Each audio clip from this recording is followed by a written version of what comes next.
টাকার বস্তা পায়ে ফতুয়া দেয়, আছে না নাই? টাকা পাইলে বাতিলের বাচ্চাটা গোলাম হয়। কোন আলেম বাতিলের বাচ্চাটা গোলাম হতে পারে না। আর যদি কেউ বাতিলের বাচ্চাটা গোলাম হয়, ওটা আলেম নয়, ওটা টাটকা মুনাফিক। কয় অমুককে ভোট দেওয়া হারাম, এ করা হারাম, ও করা হারাম। কি হচ্ছে চাচা, খেপছেন? এই সুবিধাবাদ জিন্দাবাদ, এই মুনাফিকদের জন্য বারবার ইসলাম এগিয়ে যায়, পিছনে যায়। কথা বলেন ঠিক না? কারণ মুনাফিকেরা এরা অমুসলিমের চাইতেও ইসলামের বেশি ক্ষতি করে। এরা যে মিশে থাকে ঘাপটি মেরে, বোঝা যায় না। এমন সময় ডেলিভারি দেয়, ওই ফতুয়ার জ্বালায় পুরো দেশ অস্থির হয়ে যায়। কথা কন, বেলালের মতো যারা খাঁটি ইমানদার, তাদেরকে পুরো দুনিয়া দিয়েও কেনা যায় না। কিন্তু মুনাফিক মার্কা মুসলমান যারা টাকার কাছে বিক্রি হয়, তারা টাকা পাইলে বাতিলের পাঁচাটা গোলাম হয়, টাকার জোরে ফতুয়া ঘরে। টাকা পাইলে বৈধকে অবৈধ বলে ফতুয়া দেয়, অবৈধকে বৈধ বলে চালিয়ে দেয়। কথা বলেন, টাকার বস্তা পায়ে ফতুয়া দেয়, আছে না নাই? টাকা পাইলে বাতিলের বাচ্চাটা গোলাম হয়। কোন আলেম বাতিলের বাচ্চাটা গোলাম হতে পারে না। আর যদি কেউ বাতিলের বাচ্চাটা গোলাম হয়, ওটা আলেম নয়, ওটা টাটকা মুনাফিক। এখন কেউ ফতুয়া দেয় না, কথা কয় না কে? ফতুয়া দেয় কোন সময়? আছে না নাই? কয় অমুককে ভোট দেওয়া হারাম, এ করা হারাম, ও করা হারাম। কি হচ্ছে চাচা, খেপছেন? এই সুবিধাবাদ জিন্দাবাদ, এই মুনাফিকদের জন্য বারবার ইসলাম এগিয়ে যায়, পিছনে যায়। কথা বলেন ঠিক না? কারণ মুনাফিকেরা এরা অমুসলিমের চাইতেও ইসলামের বেশি ক্ষতি করে। এরা যে মিশে থাকে ঘাপটি মেরে, বোঝা যায় না। এমন সময় ডেলিভারি দেয়, ওই ফতুয়ার জ্বালায় পুরো দেশ অস্থির হয়ে যায়। কথা কন, রাগ করতেছেন আপনারা? এরকম মুনাফিক আছে না নাই? এদের ফতুয়ার জোর কেন বাড়ায়? ওই টাকা দিয়ে। টাকা টাকা বস্তায় বস্তায় টাকা দেয়। বাতিলে তো টাকার অভাব না, আছে? যুবক ভাইয়েরা, গভীর মনোযোগ দিয়ে কথাগুলো শুনে যাও। আমি গুনাহগার যে কথা বলতে চাচ্ছিলাম বাজান, বেলালের উত্তরসূরি যারা পুরো দুনিয়া দিলেও বাতিলের কাছে বিক্রি হবে না তারা। এইবার আবু জেহেল ডেকে বলে, বেলাল, এত বড় লোভনীয় প্রস্তাব দিলাম, রাজি হইলা না। সোজা আঙ্গুলে ঘিউ না উঠলে আঙ্গুলে একটু বাঁকা করা লাগবে। এই কথা বলে যুবকদের নিলে দিলে চাবুক দিয়ে পিটাও। হজরতে বেলালকে চাবুক দিয়ে পিটানো হলো। ওরা যত জোরে চাবুক মারে, বেলাল তত জোরে কালেমা পড়ে। চাবুক দিয়ে পিটাইতে পিটাইতে কালো চামড়াগুলো ফেটে রক্ত ঝরা শুরু হয়ে গেল।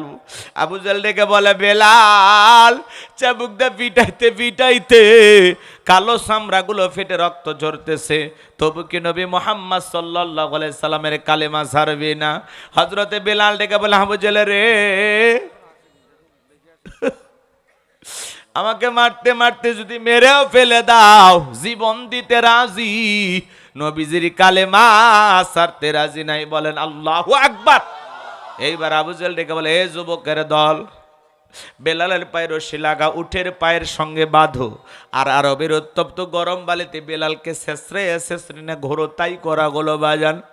হযরতে বেলালের পায়ের রশি লাগাইয়া উটের পায়ের সঙ্গে বাইদা আরবের উত্তপ্ত গরম বালিতে শেষরাইয়া শেষরে ঘোরা হলো।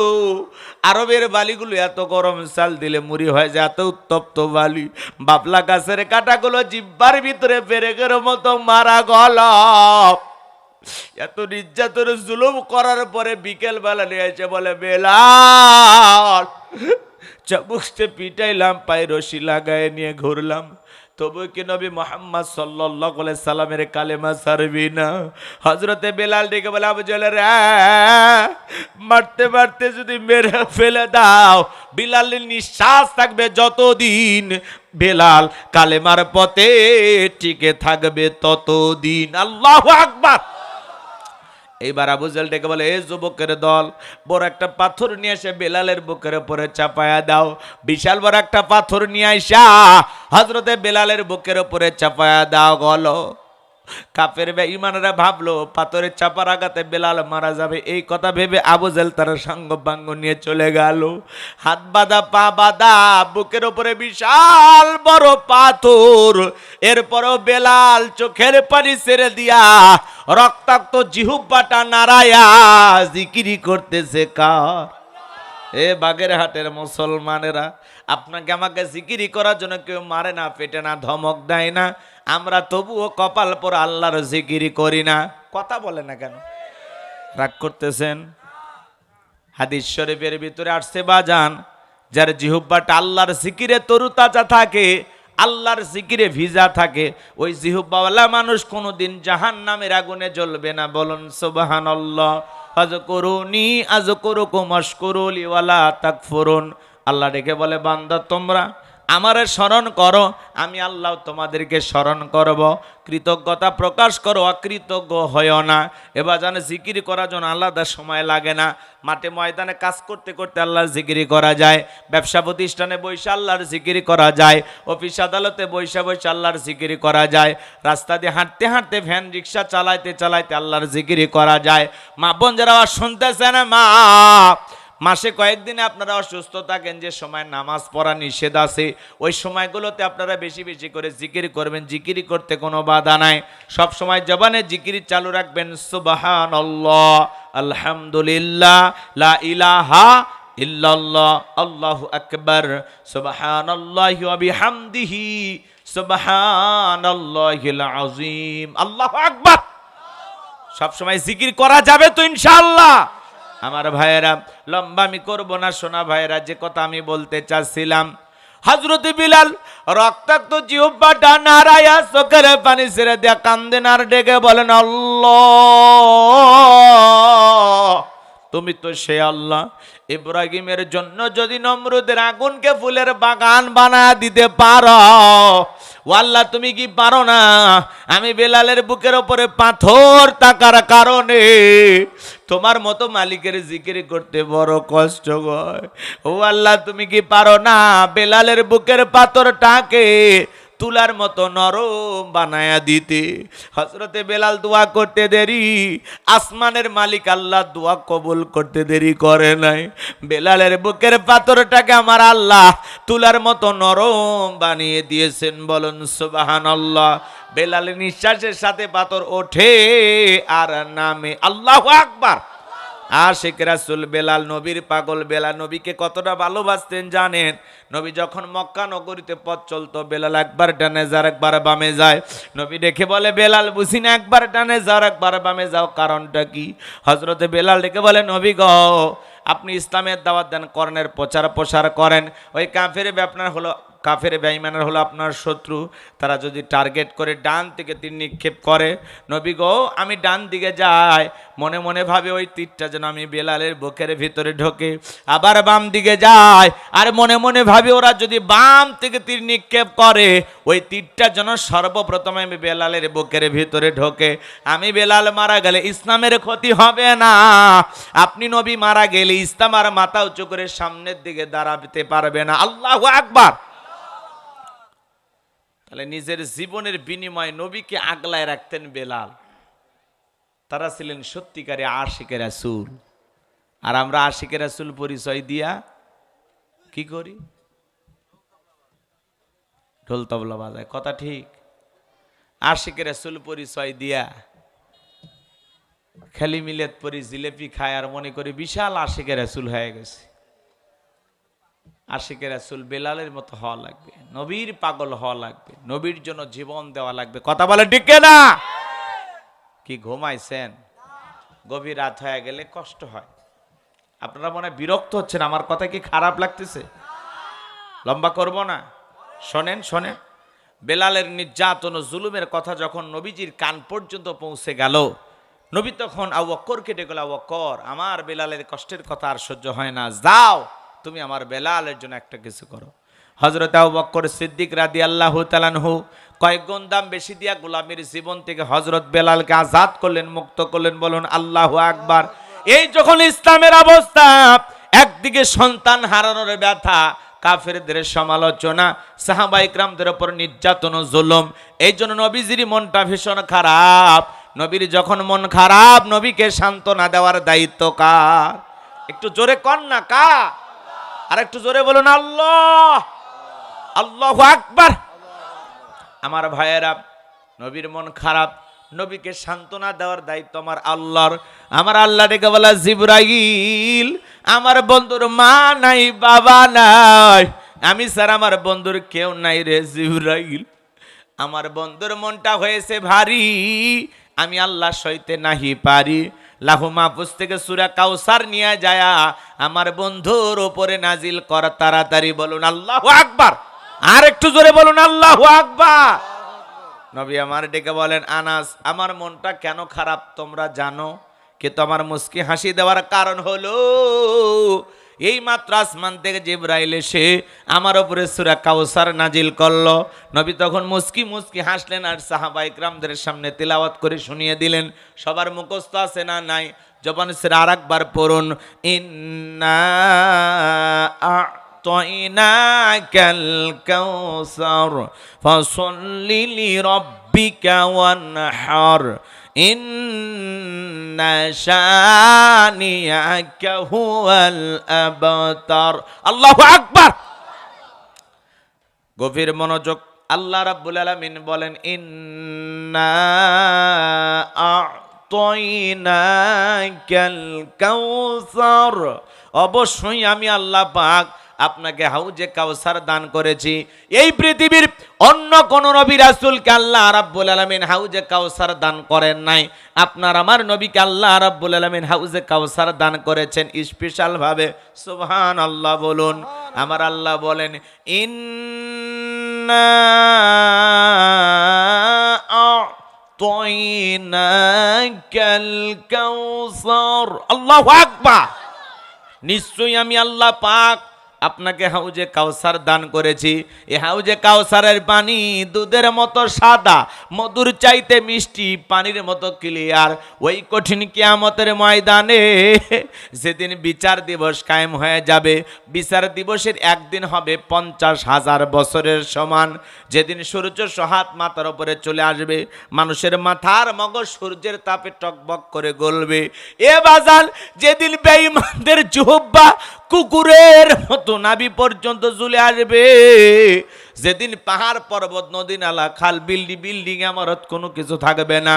কুল্লু মান আলাইহা ফান, এই পৃথিবীর জমিনে সবকিছু আল্লাহ তাআলা ধ্বংস করে দেবেন। ওই কঠিন কিয়ামতের ময়দানে যেদিন ভাই ভাইকে দেখে পালিয়ে যাবে, আমার আল্লাহ বলেন, ইয়াউমা ইয়াফিরুল মারউ মিন আখি ওয়া উম্মিহি ওয়া আবি ওয়া সাহিবাতিহি ওয়া বানি।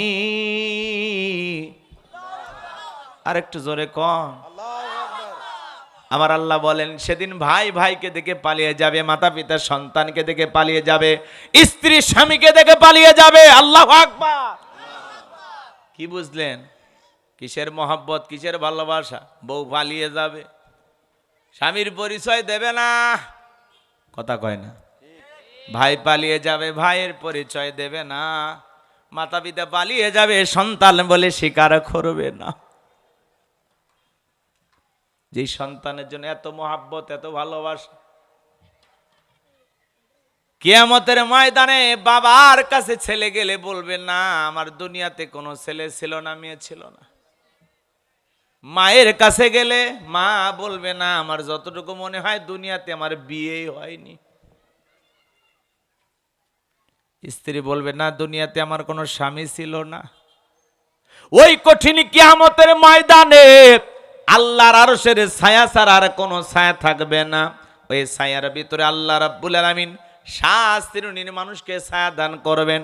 এটা হলো কিয়ামতের ময়দানে আল্লাহ তৈরি করা ভিআইপি গ্যালারি। সেখান থেকে আল্লাহর প্রিয় বান্দারা কিয়ামতের ফাইনাল খেলা উপভোগ করবেন। বলুন আল্লাহু আকবার। কিয়ামতের মাঠ হলো ফাইনাল খেলার দিন। করবো না, দোয়া করবো। এই কি কথা কর নাকি আপনারা?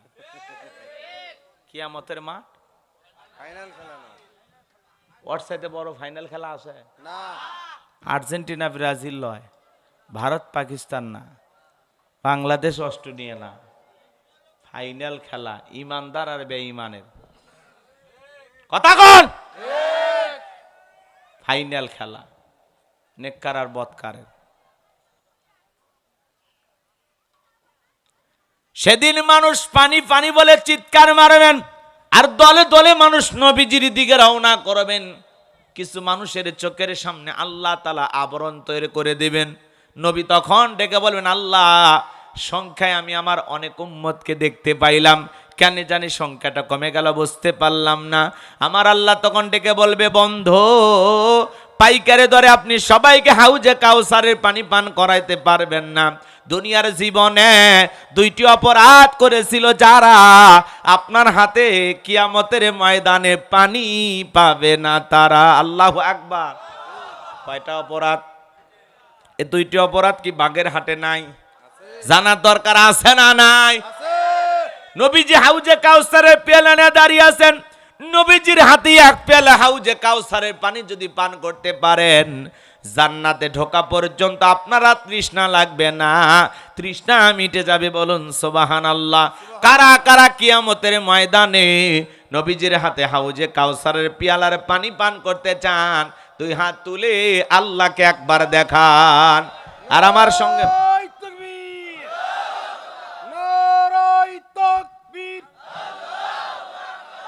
কোরআনের আলো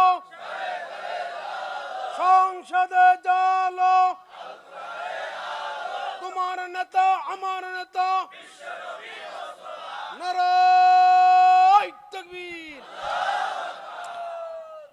হাত তুলে রাখেন, আমার সঙ্গে বলুন আল্লাহ। আমাদের সবাইকে কিয়ামতের ময়দানে নবীজির হাতে হাউজে কাউসারের পিয়ালার পানি পান করার তৌফিক দান করুন। চিল্লায় বলুন আমিন। আরেকটু জোরে বলুন আমিন। আরো একবার বলুন আমিন। হাত নামান।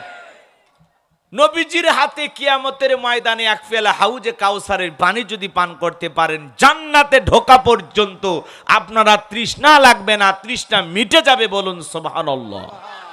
কিন্তু পানি চাইলে তো পাওয়া যাবে না। আমি আপনাদের এলাকা আসলাম, এক্সাম্পল দিচ্ছি, উদাহরণ দিচ্ছি কথা বোঝানোর জন্য। একটা ছেলের হাতে কিছু চকলেট দিলাম, দিয়ে বললাম, ভাতিজা, আমার জন্য এক বাদা পানি আনো। ওই ছেলেটা চকলেট পায়া মারছে দৌড়, মাঝখানে আচার খায় পড়ে গেছে, হাঁটু ছিলে গেছে, রক্ত বের হয়েছে। এরপরে বদনা বইরা পানি নিয়েই সামনে হাজির। আমি তখন বললাম, বাবা, এই পানিটা আনতে গিয়ে তোমার কষ্ট হয়েছে, মাঝখানে আচার খায় পড়ে গেছে, হাঁটু ছিলে গেছে, রক্ত মনে বেড়েছে, ব্যথা মনে পাইছো। ওই ছেলেটা তখন বলতেছে, আমি এরকম কত পড়ে যে আমার কিছুই হয় না, ওই চকলেটের খুশির কারণে ব্যথাকে ব্যথা মনে হচ্ছে না। কথা বলে ঠিক না? কিয়ামতের ময়দানে নবীজির হাতে এক পেয়ালা হাউজে কাউসারের পানি তকদিরে, নসিবে, ভাগ্যে, কিসমতে যদি জুটে যায়, কিয়ামতের কঠিন দিন আপনার কাছেও কঠিন মনে হবে না, আল্লাহ সহজ করে দেবেন। সুবহানাল্লাহ। পকেটে লুকে রাখেন, কাল 9টার পরে বউকে সাথে নিয়ে বলেন সুবহানাল্লাহ। একবার সুবহানাল্লাহ বললে আপনার নামে জান্নাতে একটি গাছ লাগানো হয়। জোরে বলুন সুবহানাল্লাহ। নবীজির হাতে হাউজে কাউসারের পানি নসিবে, ভাগ্যে, তকদিরে যদি জুটে যায়, আর আল্লাহর আরশের নিচে ছায়া যদি জুটে যায়, আপনি জান্নাতি, আপনারা টেনশন নাই। বলুন সুবহানাল্লাহ। এখন নবীর হাতের পানি চাইলে তো পাওয়া যাবে না, হাউজে কাউসারের পানি চাইলে পাওয়া যাবে, কাজ করে লাগবে না। ঠান্ডা পানি দিয়ে ওযু বানায় নামাজ আদায় করতে হবে। হঠাৎ করে নামাজ ধরলে মানুষ তখন বলে, বাপ রে বাপ, সূর্য কোন দিক উঠছে? উত্তর পাড়া বাদশা দিকে মসজিদে। নামাজ পড়বি না, 2 দিন পরে ছাইরে দিবি। এই চাচা মিয়া মুরব্বী, আপনি তো দাওয়াত দিয়ে 5 জন 10 জনকে মসজিদে আনতে পারেন না। হঠাৎ করে একটা লোক নামাজ ধরেছে, আপনার সমস্যা কোথায়? কথা কয় না কে? আপনার এই কথা শুনে ওই লোক যদি পরে রক্ত থেকে আর মসজিদে না আসে নামাজ পড়তে, আল্লাহর কাছে কি জবাব দেবেন? আছে জবাব? তাহলে কেন লোকটাকে কষ্ট দিলেন? অতএব কেউ নামাজ ধরেছে, লোকটা 2-1 দিন নামাজ পড়তেছে, তার মানে আল্লাহ তাআলা হেদায়েত দান করতেছে, লোকটা পরিবর্তন হচ্ছে, এইটা দেখে সমালোচনা করা যাবে না, পারলে দোয়া করা লাগবে।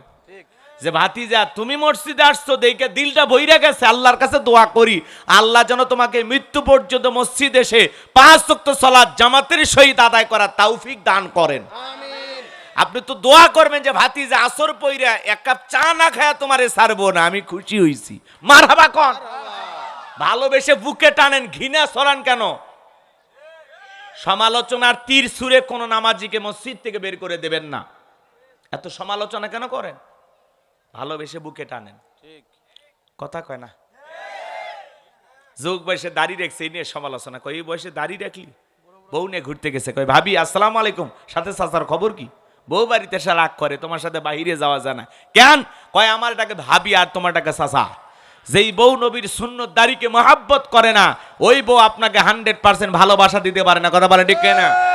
হে যুবক, বাগেরহাটের তরুণ যুবকেরা শুনে নাও, জেনে নাও, যে নারী তোমার দাড়ি দেখে তোমাকে আনস্মার্ট মনে করে, তোমাকে যুগের সাথে তাল মিলিয়ে চলার কারণে নানান ধরনের অবজ্ঞা অবহেলা করে, যে নারী তোমাকে দাড়ি দেখে অবহেলা করে, ওই নারী তোমার বউ হওয়ার যোগ্যতা রাখে না। যে নারী পুরুষের দাড়ি পছন্দ করে না, ওই নারী পুরুষের বউ হওয়ার যোগ্যতা রাখে না। কথা কন না কে? দাড়ি হলো পুরুষের সৌন্দর্য। কথা কন না কে?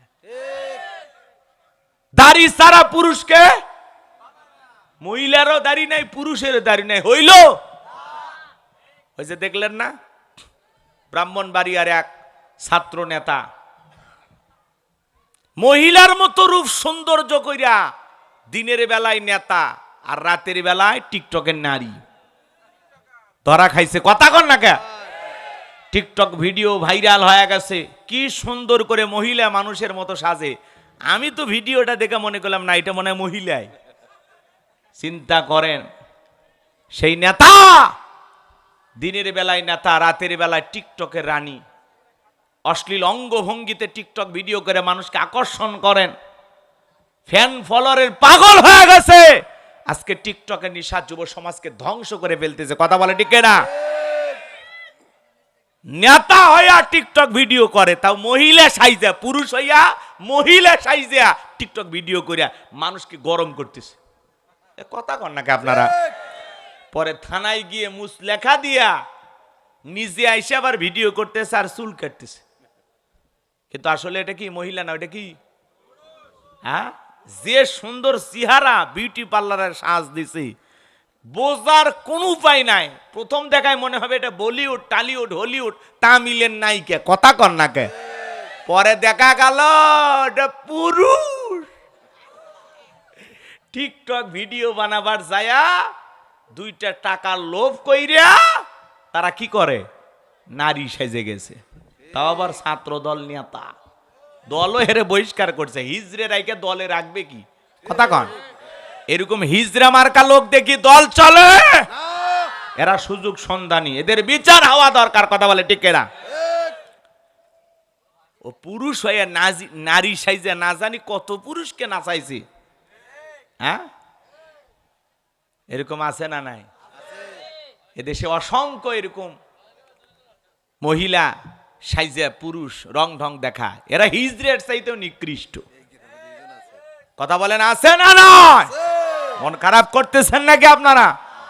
বুখারীর হাদিস, আল্লাহ রাসূল বলেছেন, কোন পুরুষ যদি নারীর বেশ ধারণ করে আর কোন নারী যদি পুরুষের বেশ ধারণ করে, আল্লাহর লানত তাদের উপরে। কথা বলে ঠিক না? তাহলে এই নেতা থানায় মুস লেখা দিয়ে আইসে চুল কাটতেছে, টিকটক ভিডিও বানায়। এই এলাকাতেও আছে, এলাকায় টিকটক ভিডিও করে। আসলে এদের জাতীয় পুরস্কার দেওয়া দরকার। রাগ করতেছেন নাকি আপনারা? এ বাজান, এই টিকটকের নিশাব যুব সমাজের চরিত্র নষ্ট করে দিলে। একটু অপেক্ষা করেন, পরে বলতেছি। বাজান, আমার কথা কি আপনারা ভুলে গেলেন? তাহলে বলেন তো, পৃথিবীর সকল নবীদের মুখে দাড়ি ছিল, পুরুষ হিসাবে আমাদের মুখেও দাড়ি রাখার দরকার আছে না নয়? এই দাড়ির ভিতরে আছে মদিনাওয়ালার প্রেম। হে যুবক, পা দুটো আগায় দিয়ে আমি তোমাদের পা ধরে বলে যাই, নবীর মোহাব্বত ভালোবাসা যদি কলে যায় তাকে, যুবক আর দালিতে বেলেট লাগায় না, আর খুর লাগায় না। 50-60 বছর বয়স হয়ে গেছে, মুরব্বী চাচা হয়ে গেছে। এরপরে সেলুনে যা মারিয়া দিয়ে ক্লিন শেভ কর, নাপিত বিরক্ত হয়ে কয়, বলে চাচা সামরা জইরা গেছে, দাড়িটা রাইখে দেন, আপনিও বাঁচেন আমরাও বাঁচি। সেভ করতে গিয়ে কষ্ট হয়, প্লাস দিয়ে টেনে টেনে সেভ করা লাগে। আছে না নাই? জোরে বলেন আছে না নাই? তখন মুরব্বী বলে, বাবা দাড়ি রাখলে চুলকায়, তোমার দাড়ি রাখলে চুলকায়, কবরে যাও, ফেরেশতারা চুলকানির মলম নিয়ে বসে আছে, তোর জাগা মতো মলম লাগায়া দেবে। কথা বলেন ঠিক কিনা? আছে না নাই? মুসলমান মুখে দাড়ি রাখতে চায় না, আফসোস, পরিতাপের বিষয়। বাগেরহাট থেকে ঢাকার উদ্দেশ্যে রওনা করেছেন, আল্লাহ না করুক বাস দুর্ঘটনায়, বাস আর ট্রাক মুখোমুখি সংঘর্ষে আপনি মারা গেছেন। পকেটে টুপিও নাই, মুখে দাড়িও নাই, চেনার উপায় নাই এটা মুসলমান না অমুসলিম। তখন মানুষ কি করবে? হয় লঙ্গি তুলবে, না হলে চেন খুলবে। কথা কন ঠিক কিনা?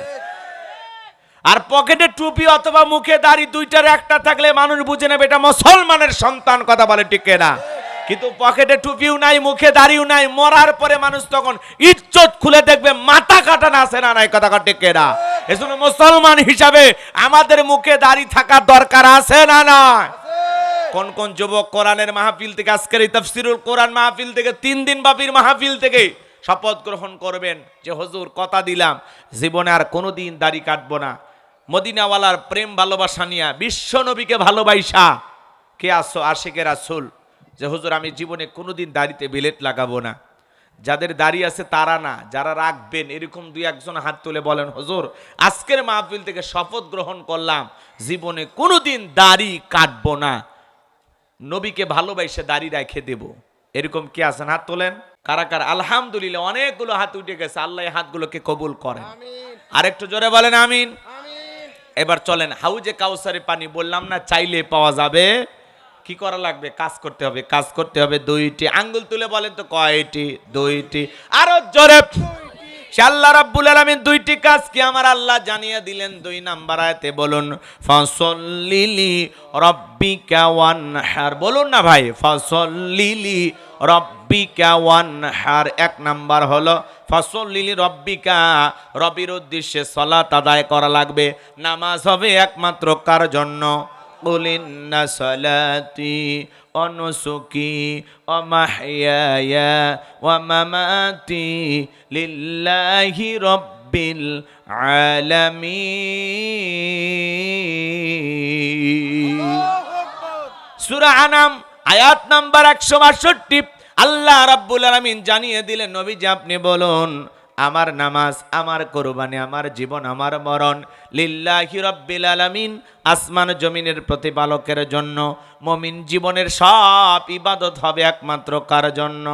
আমার জীবন, আমার মরণ, আমার বন্দেগি কবুল কর ইয়া ইলাহি, আমার জিন্দেগি, আমার জীবন, আমার মরণ, আমার বন্দেগি। জোরে কোন মারহাবা।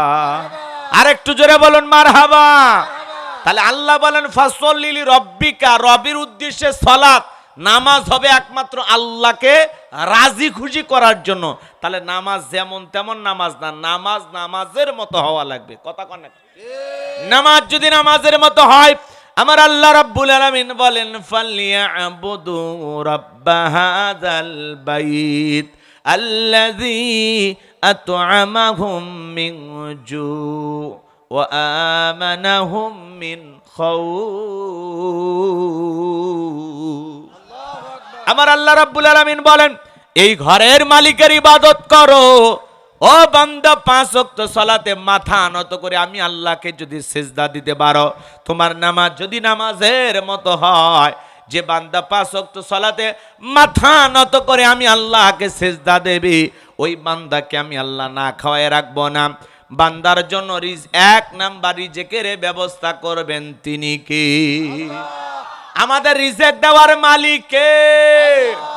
ও বাগেরহাটের মুসলমানেরা, গভীর নিশীথে একটা প্রাণী বের হয় কু কইয়া চিল্লায়, নাম হলো শিয়াল পণ্ডিত।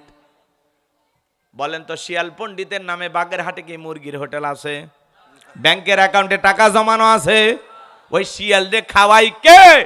পাখি সকালবেলা খালি পেটে নিচ থেকে বের হয়ে যায়, সন্ধ্যাবেলায় পাখির পেটটা ভরে ফেরত আসার ব্যবস্থা করে কে? আল্লাহ যদি পাখিকে খাওয়ায়, শিয়ালকে খাওয়ায়, পৃথিবীর এত মাকলুককে খাওয়ায়। ওই যে দেখলেন না আপনাদের বাগের হাটে কুমিরকে খাদ্য দিল, একটা জ্যান্ত কুকুরকে দুইটা পা বান্ধিয়া ফালায়া দিছে কুমিরের সামনে, আর সাইড থেকে লোকজন ভিডিও করতেছে। জ্যান্ত কুকুরটাকে কুমির এসে এমন ভাবে ধরলেন, আরে কুকুর যখন কুমিরের সামনে ছিল, বারবার যে মানুষগুলো ভিডিও করতেছিল ফ্যাল ফ্যাল করে তাদের দিকে তাকিয়েছিল। মানুষগুলো বুঝে আমারে বাঁচাবে, কিন্তু না, তাকিয়েছিল। এরা ভিডিও করেছে, সোশ্যাল মিডিয়াতে ভিডিওটা ভাইরাল হয়ে গেছে।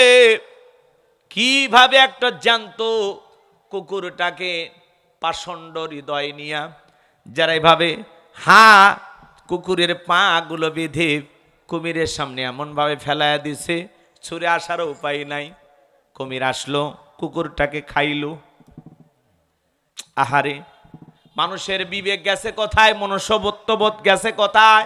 একটা প্রাণীর সাথে এমন আচরণ কেন করতে হবে? মরা কুকুর খাইতে দাও। কুকুর হইলে প্রাণী, আল্লাহর সৃষ্টি তো, কথা বলেন না কেন?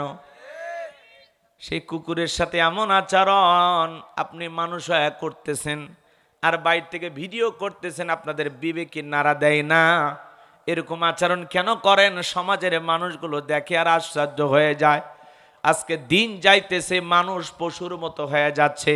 আমাদের বিবেক বুদ্ধি উদয় হচ্ছে না, বিবেক বুদ্ধি অস্ত্রগামী হয়ে যাচ্ছে, বিবেক বুদ্ধি আমাদের ডুবে যাচ্ছে, বিবেক বুদ্ধি আমাদের হারিয়ে যাচ্ছে। আকল জ্ঞান বলতে আমাদের কিছু থাকতেছে না। কেন জানি আমাদের বিবেক হয়ে যাচ্ছে জঙ্গলি জানোয়ারের মতো। কথা বলেন ঠিক কিনা? দেখছেন না ভিডিওটা? মায়া লাগে। একটা জ্যান্ত কুকুরকে ছেড়ে দিয়েছে কুমিরকে খাওয়ার জন্য, আবার ভিডিও করতেছে। সবাই লিখতেছে মানুষের আর মানুষের মনুষ্যত্ববোধ নাই, বিবেক নাই।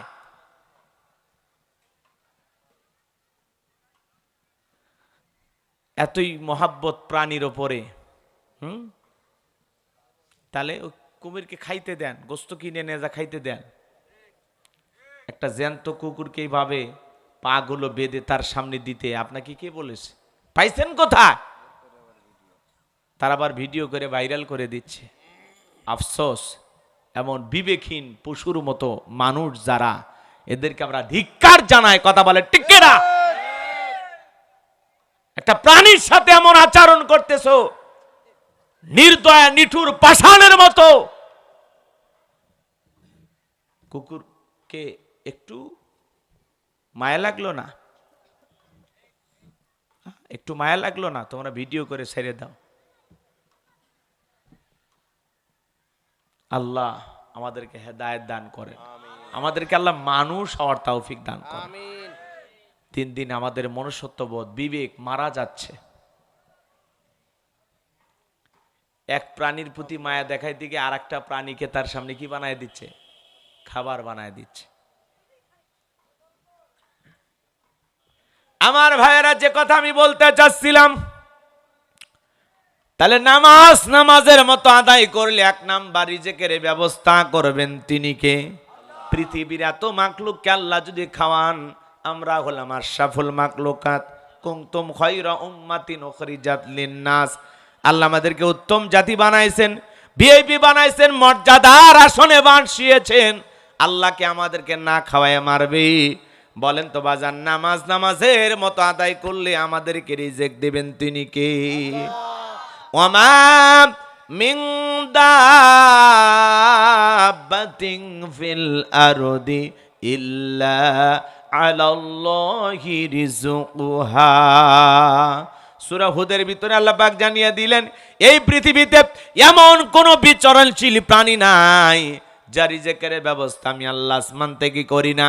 ওই আটলান্টিক মহাসমুদ্রের 33,000 ফিট গভীর অতল পানি নিচে থাকা ছোট্ট একটা প্রাণী, তার রিজেকের ব্যবস্থা আমি আল্লাহ আসমান থেকে করি। তাহলে নামাজের মতো আদায় করলে আমাদেরকে রিজেক দেবেন তিনি কে? নামাজ পড়ার দরকার আছে না নাই? আল্লাহর ভয়ে কারা কারা 5 ওয়াক্ত সালাত আদায় করবেন? 2 হাত তুলে দেখান। আল্লাহ আমাদের সবাইকে 5 ওয়াক্ত নামাজি বানায়া দেন। চিল্লা কোন আমিন। হাত না। 2 নাম্বার হলো ওয়া আমানাহুম মিন খাউফ। 2 নাম্বার হলো আমার আল্লাহ রাব্বুল আলামিন সকল ভয় থেকে আপনাকে আমাকে নিরাপত্তা দেবেন। বর্তমান সমাজে ভয় আছে না নাই? মেয়েটা কলেজে গেল, একা একা ফিরবে নাকি জামাই সাথে নিয়ে ফিরবে, ভয় আছে না নাই? মেয়েটা স্কুলে গেল, ভালোভাবে ফিরবে নাকি কারো লালসার শিকার হবে, ভয় আছে না নাই? আপনি বিকাশের দোকানদার, 5 লাখ টাকা নিয়ে রাত 2টা 3টার দিকে বাগেরহাট থেকে আপনার গ্রাম মৌভোকে আসবেন। মনে মনে ভাবতেছেন আল্লাহ এই 5 লাখ টাকা নিয়ে মৌভোগ পর্যন্ত যাইতে পারবো নাকি ছিনতাইকারী কবলে পড়ে টাকা যান 2টায় হারাবো, ভয় আছে না নাই? স্বাধীনতার 54 বছরে কেটে গেল, চুরি বন্ধ হয় নাই। এতবার আপনারা নেতাদেরকে ক্ষমতায় নিয়ে গেলেন, প্রত্যেকবার প্রধানমন্ত্রী বানাইলেন মুসলমান কি, এরপরে বাংলার পার্লামেন্টে নামাজের ন্যূনতম বিল কোন নেতা পাশ করেনি, কথা বলেন ঠিক কিনা? এজন্য বাজান, চুরি বন্ধ হয় নাই, দুর্নীতি বন্ধ হয় নাই, টেন্ডারবাজি চাঁদাবাজি খুন ধর্ষণ বন্ধ হয় নাই। এই সমাজে চুরি বন্ধ হবে সেই দিন, আল্লাহর আইন দিয়া চোরের বিচার করা হবে যেই দিন। আজ থেকে 1500 বছর আগে আল্লাহ আইন দিয়েছেন ওয়াসারিকু ওয়াসারিকাতু ফাকতউ আইদিয়াহুমা জাযাম বিমা কাসাবা নাকালাম মিনাল্লাহ।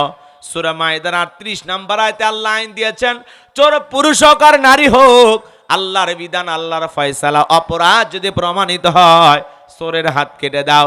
একটা চোরের হাত কেটে সোশ্যাল মিডিয়ার মাধ্যমে যদি ফালাও করে প্রচার করা হতো, বাংলার পার্লামেন্ট আইন পাশ করা হয়েছে, চুরি করলে চোরের হাত কেটে দেওয়া হবে।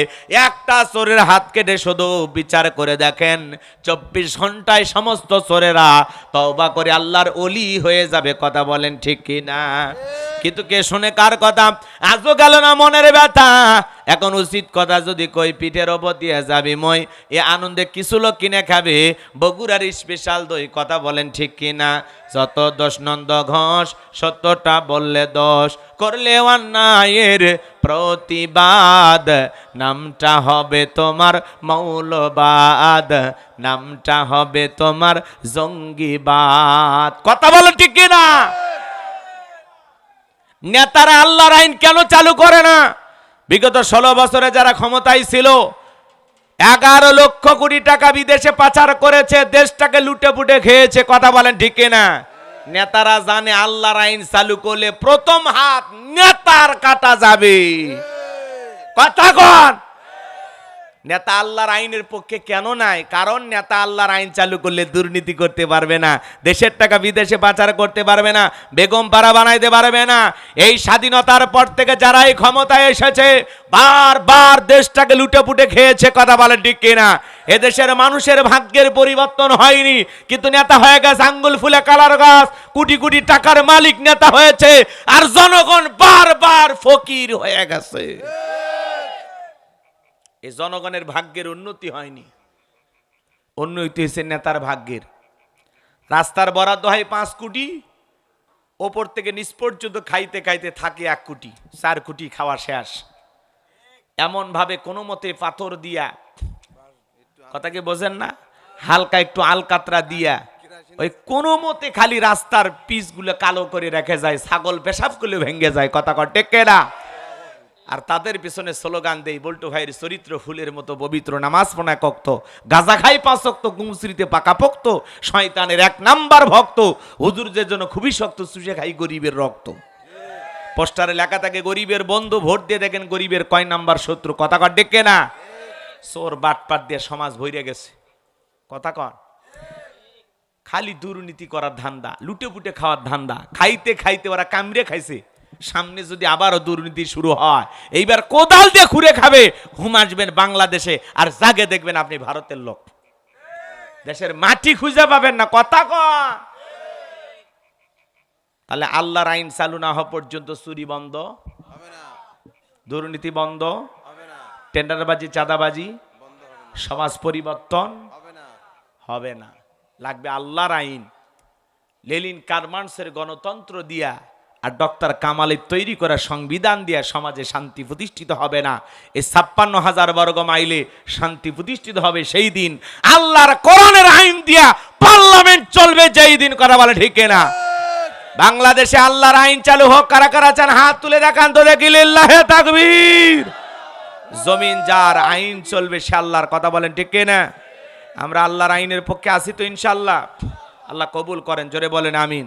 তাহলে 1 নাম্বার ফাসল্লি লিরাব্বিকা ওয়ানহার, রবের উদ্দেশ্যে সালাত। কার উদ্দেশ্যে? জোরে বলেন কার উদ্দেশ্যে? 2 নাম্বার ওয়ানহার, ওয়ানহার মানে কুরবানি করা। নিজের আমিত্বকে কোরবানি করা, অহংকারকে কোরবানি করা, নিজের ভিতরে থাকা পশুসুলভ আচরণকে কোরবানি করা, নিজের জানমাল সময় অর্থকে কোরবানি করা। কথা বোঝেন নাই? কোরবানি করা মানে খালি গরু ছাগল জবাই করে না। 7 জন ভাগে একটা গরু কিনে 4 জন দড়ি ধরে টানে, পেছন থেকে 3 জন ঠেলে। এমন দুর্বল গরু যেই গরুর উপরে বয়স্ক ভাতা ওয়াজিব, এমন কোরবানি জবাই করলে হবে না। ফাসল্লি লিরাব্বিকা ওয়ানহার, রবের উদ্দেশ্যে সালাত, আল্লাহকে খুশি করার জন্য যেমন নামাজ। কথা বলেন না কেন? খালি মসজিদে নামাজ তাকওয়া লিখে রাখলে হবে না। ওই মসজিদে যারা নামাজ আদায় করবে তাদের অন্তরে তাকওয়া থাকা দরকার আছে না? না। খালি 7 দিন পরে পরে জুমার 2 রাকাত নামাজ পড়লে হবে না। 7 দিন পরে পরে জুমার 2 রাকাত পরে যারা লাইফ সাপোর্টে বেঁচে থাকা মুসলমান তারা নামাজি হন। মুসলমানের কাছে যদি নামাজের ওয়াজ করলে কাছে দুঃখ নাই। জুমার নামাজের জন্য মসজিদ ভাঙে 2 তালা 3 তালা করা হয়, আর ফজরের নামাজের সময় এক কাতার মুসল্লি পাওয়া যায় না। আছে না? না। তাহলে ফাসল্লি লিরাব্বিকা ওয়ানহার, 1 নাম্বার হলো রবের উদ্দেশ্যে সালাত আদায় করা, আর 2 নাম্বার হলো ওয়ানহার, রবের উদ্দেশ্যে কুরবানি করা। নামাজ হবে কার জন্য? আর কুরবানিও কার জন্য? আল্লাহর জন্য। লিল্লাহে তাকবীর।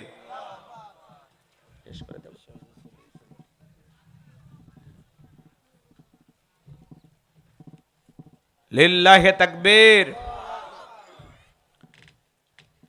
পীর সাহেব হুজুরের আগমন। লিল্লাহে তাকবীর। আল্লামা শাহ মোহাম্মদ শরফুল আমিন পীর সাহেব হুজুরের আগমন। লিল্লাহে তাকবীর। সম্মানিত ভাইরা আমার, বাকি কথা শেষ করা যাবে না। হুজুর যেহেতু চলে আসছে, আমি আর বেয়াদবি না করি। উনি দূর থেকে এসেছেন, আমাদের মেহমান।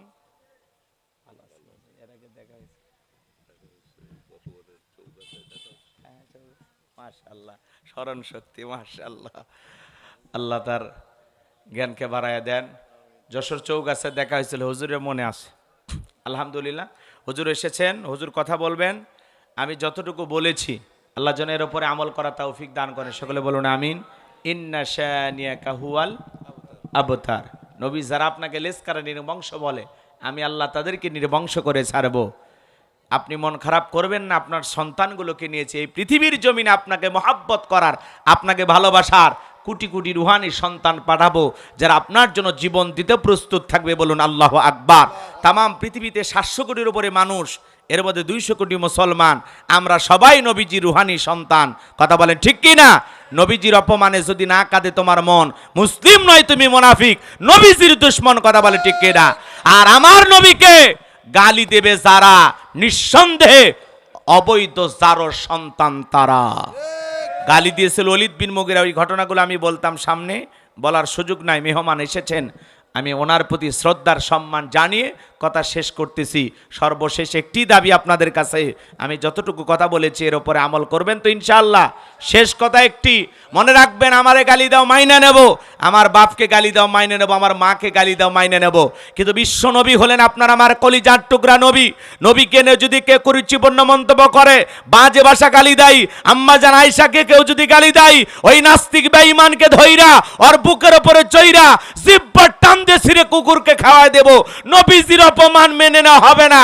কারা কারা নবীর জন্য জীবন দিতে প্রস্তুত? হাত তুলে দেখান। লিল্লাহে তাকবীর। আখিরি মুনাজাত পর্যন্ত থাকবেন তো ইনশাআল্লাহ? আল্লাহ আমাদের সবাইকে সত্যিকারে আশিকে রাসূল হওয়ার তৌফিক দান করুন, সত্যিকারী মানুষ হওয়ার তৌফিক দান করুন, নামাজি হওয়ার তৌফিক দান করুন, মা বোনদেরকে আল্লাহ পর্দা করার তৌফিক দান করুন। যুবক আর মা বোনদের জন্য কথা বলতে পারলাম না, আন্তরিকভাবে দুঃখ প্রকাশ করছি। সকলে ভালো থাকবেন, সকলের সুস্বাস্থ্য দীর্ঘায়ু কামনা করে আমার আলোচনা এখানে ইতি টানছি। ও আখিরি দাওয়ানা আনিল হামদুলিল্লাহি রাব্বিল আলামিন। আসসালামু আলাইকুম ওয়া রাহমাতুল্লাহি ওয়া বারাকাতুহু।